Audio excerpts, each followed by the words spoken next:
আসসালামু আলাইকুম। সংবাদে আপনাদের সবাইকে স্বাগত জানাচ্ছি। আমি ফিরোজ তোহা। শুরুতেই আরবে কেবলস সংবাদ শিরোনাম। আবারও মধ্যপ্রাচ্যে ভয়াবহ তৃতীয় বিশ্বযুদ্ধ শুরু হয়ে গেল। ইরান ইসরায়েল পাল্টাপাল্টি হামলা চলছে তৃতীয় বিশ্বযুদ্ধ। আর এরই মাঝে আমাদের হাতে এসে পৌঁছেছে তৃতীয় বিশ্বযুদ্ধের সর্বশেষ গুরুত্বপূর্ণ সবথেকে তাজা আপডেট সংবাদ। প্রথমেই জানিয়ে দিব, ইরানের বেশ কয়েকটি স্থানে ইসরায়েলের ভয়াবহ ক্ষেপণাস্ত্র হামলা। ইরানের হামলার পরই এবার পাল্টা হামলা চালিয়েছে ইসরায়েল। ইরানের বিভিন্ন গুরুত্বপূর্ণ শহরে বিস্ফোরণের শব্দ শোনা যাচ্ছে। আজ ভোরের দিকে ইরানের রাজধানী তেহরান সহ মধ্যাঞ্চল ও পশ্চিম অঞ্চলে হামলা চালিয়েছে ইসরায়েল। তবে তেহরানের শহর এলাকার কোনো লক্ষ্যবস্তুতে হামলা হয়নি বলে জানিয়েছে স্থানীয় সংবাদ মাধ্যম। এরপর জানাবো, ইসরায়েলের বিমান ঘাঁটিতে ইরানের ভয়াবহ ব্যালিস্টিক ক্ষেপণাস্ত্র হামলা। মধ্যপ্রাচ্যে চলমান চরম সংঘাত ও তীব্র সামরিক উত্তেজনার মাঝে এবার উত্তর ইসরায়েলের অত্যন্ত গুরুত্বপূর্ণ কৌশলগত রামাত ডেভিড বিমান ঘাঁটিতে সরাসরি শক্তিশালী ব্যালিস্টিক ক্ষেপণাস্ত্র নিক্ষেপ করার দাবি করেছে ইরানের ইসলামী রেভলিউশনারি গার্ড কোর আইআরজিসি। ইসরায়েলের অন্যতম প্রধান বিমানবন্দর নগরী হাইফা থেকে মাত্র ২০ কিলোমিটার দূরে অবস্থিত এই বিমান ঘাঁটি, সেটি লক্ষ্য করে ইরান রাতে এই বিধ্বংসী হামলা চালিয়েছে। এদিকে ইসরায়েলে ইরানের ক্ষেপণাস্ত্র হামলা, লেবাননে হামলা অব্যাহত থাকলে আরও ভয়াবহ আঘাত হানার হুমকি। ইরানের সশস্ত্র বাহিনী গতরাতে দখলদার ইসরায়েলের ক্ষেপণাস্ত্র হামলা চালিয়েছে। লেবাননের বিরুদ্ধে ইসরায়েলের অব্যাহত হামলার জবাবে এই আঘাত হানা হয়েছে। ইসরায়েলি সেনাবাহিনী জানিয়েছে তাদের আকাশ প্রতিরক্ষা ব্যবস্থা সর্বোচ্চ সতর্ক অবস্থানে রয়েছে। আর নিরাপত্তা নিশ্চিতের কারণে শিক্ষা মন্ত্রণালয় আজকে জন্য সব স্কুল ও শিক্ষা প্রতিষ্ঠান বন্ধ ঘোষণা করে দিয়েছে। এবারে জানাবো, মার্কিন ও ইসরায়েলের সামরিক ঘাঁটি ও সম্পদ আমাদের জন্য বৈধ লক্ষ্যবস্তু, বলল ইরান। দাহিয়েতে ইসরায়েলের হামলা এবং আজ ট্রাম্পের অবস্থানে জবাবে ইরানের সংসদের স্পিকার লিখেছেন, ইরানি জাতির বিরুদ্ধে নৌ অবরোধ এবং আজ ইসরায়েলকে যুক্তরাষ্ট্রের সবুজ সংকেত এই অঞ্চলে মার্কিন যুক্তরাষ্ট্র এবং ইসরায়েলের ঘাঁটি ও সম্পদকে বৈধ লক্ষ্যবস্তুতে পরিণত করছে। এবং সর্বশেষ জানাবো, জেল থেকে আসামিদের বের করে বাংলাদেশে পুশিনের চেষ্টা করছে ভারতীয় সন্ত্রাসী বাহিনী বিএসএফ এর সদস্যরা। ভারতের পশ্চিমবঙ্গে ক্ষমতার পালাবদলের 1 মাস পেরোতে না পেরোতেই সীমান্তে রাজনীতিতে নতুন করে এক চাঞ্চল্যকর মোড় পরিলক্ষিত হচ্ছে। বিজেপির নেতৃত্বাধীন নতুন সরকার ক্ষমতা আসার পর থেকেই রাজ্যের রাজনৈতিক ও সামাজিক অঙ্গনে মিশ্র প্রতিক্রিয়া দেখা যাচ্ছে। একদিকে মধ্যপ্রাচ্যের যে বড় ধরনের সংঘাতময় পরিস্থিতি চলছে, আবারও দেশেও একই ধরনের কার্যক্রম চলছে। প্রিয় দর্শক, এতক্ষণ শুনছিলেন সংবাদ শিরোনাম, এবারে বিস্তারিত। তবে তার আগে বন্ধুরা, অনুরোধ থাকবে এই সংবাদটিতে একটি লাইক দিন। এই চ্যানেলে আপনি নতুন হয়ে থাকলে আমাদের সংবাদটি দেখতে দেখতে চ্যানেলটি সাবস্ক্রাইব করে রাখুন। কমেন্ট করে বন্ধুরা আপনার মূল্যবান মতামত জানিয়ে দিন আপনি বিশ্বের কোন দেশ থেকে বা বাংলাদেশের কোন স্থান থেকে আমাদের সংবাদটি দেখছেন এবং শুনছেন। আর বন্ধুরা, সংবাদটি আপনার সোশ্যাল মিডিয়া ফেসবুকে শেয়ার করে বন্ধুদেরও দেখার সুযোগ করে দিন। আজকের সংবাদ সম্পর্কে আপনার মূল্যবান মতামত কমেন্ট বক্সে কমেন্ট করে জানিয়ে দিন। আর বন্ধুরা, গাজা যুদ্ধে আপনি যদি নিরীহ ফিলিস্তিনিদের ভালোবেসে থাকেন, আমাদের এই সংবাদটিতে কমেন্ট করে পুরো বিশ্ববাসীকে এই তাজা আপডেটটি দেখার সুযোগ করে দিন। এবারে বিস্তারিত। ইরানের বেশ কয়েকটি স্থানে ইসরায়েলের ভয়াবহ হামলা, তবে এখন পর্যন্ত কোনো হতাহতের তথ্য পাওয়া যায়নি। ইরানের গতকাল ইসরায়েলে হামলার পর পাল্টা হামলা চালিয়েছে ইসরায়েল এমনভাবে নতুন করে আক্রমণ শুরু করেছে এবং ইসরায়েল জানিয়েছে যে ইরান যেহেতু যুদ্ধবিরতি লঙ্ঘন করে ইসরায়েলে আক্রমণ চালিয়েছে, সুতরাং তারাও বসে থাকবে না। তারাও আবার তীব্র বেগে আক্রমণ শুরু করেছে। মূলত লেবাননের উপর যে সন্ত্রাসী হামলা চালাচ্ছে জায়নবাদী সন্ত্রাসীরা, এই হামলাকে প্রতিহত করার উদ্দেশ্যে ইরান নতুন করে এই হামলা শুরু করেছে। এর ফলে যুদ্ধবিরতি আবারও ভয়াবহ এক বিপর্যয়ের মুখে পড়েছে।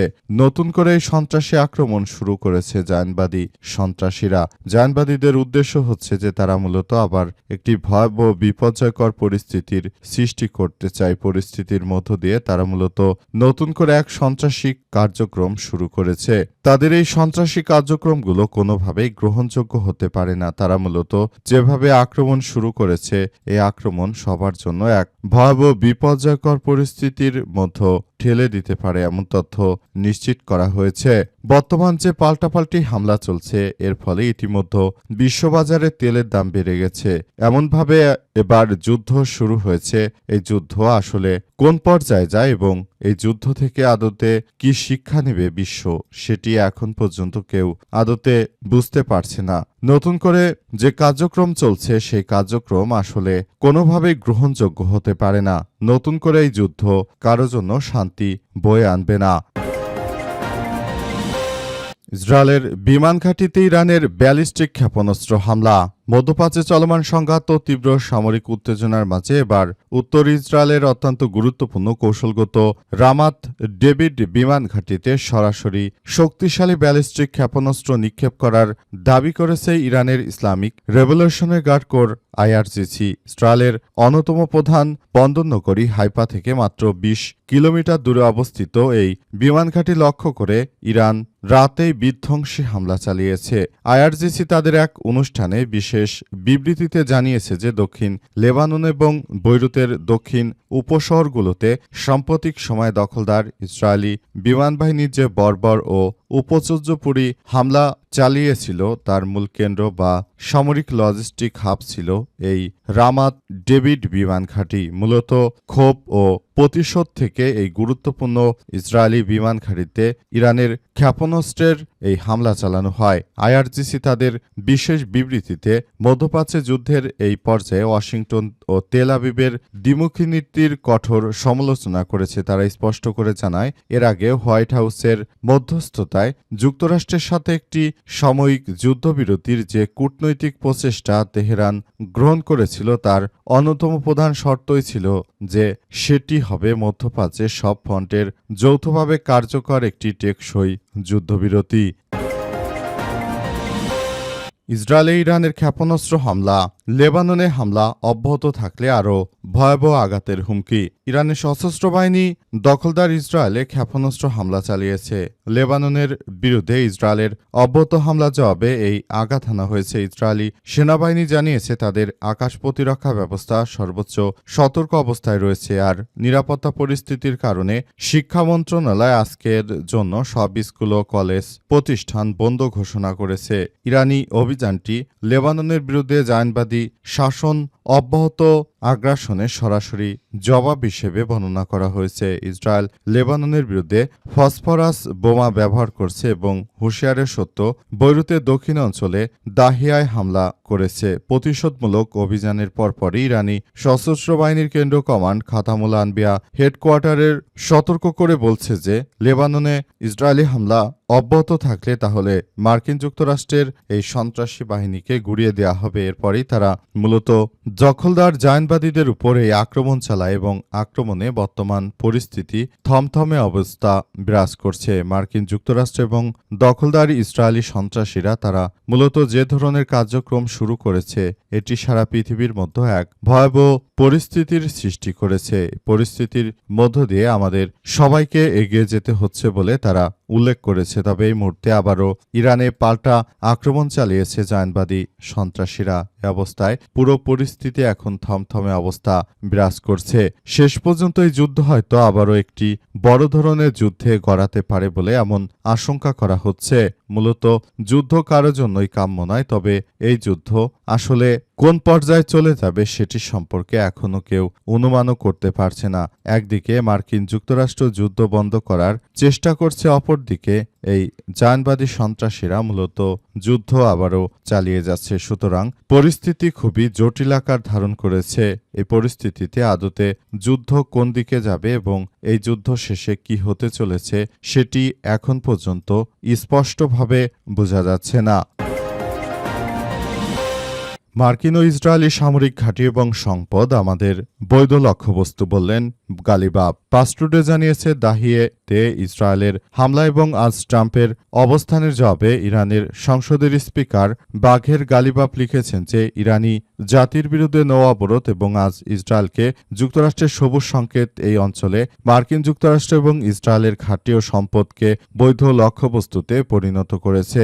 ইরানি ব্রডকাস্টিং কর্পোরেশনকে উদ্ধৃত করে পাস্টুডে জানিয়েছে যে ইরানের সংসদের স্পিকার মোহাম্মদ বাঘের গালিবাফ সামাজিক যোগাযোগ মাধ্যমে লিখেছেন তারা যুদ্ধবিরতি মেনে চলে না বরং সংলাপেও বিশ্বাস করে না। লেবাননের উপর নৌ অবরোধ ও চুক্তি লঙ্ঘনের মাধ্যমে তারা দেখিয়েছে যে তারা কেবল ক্ষমতার ভাষাই বুঝে। গালিবাফ আরও জোর দিয়ে জানিয়েছেন যে ইরানি জাতির বিরুদ্ধে নৌ অবরোধ এবং আজ ইসরায়েলের যুক্তরাষ্ট্রের সবুজ সংকেত এই অঞ্চলে মার্কিন যুক্তরাষ্ট্র ও ইসরায়েলের ঘাঁটি এবং সম্পদকে তাদের বৈধ লক্ষ্যবস্তুতে পরিণত করেছে।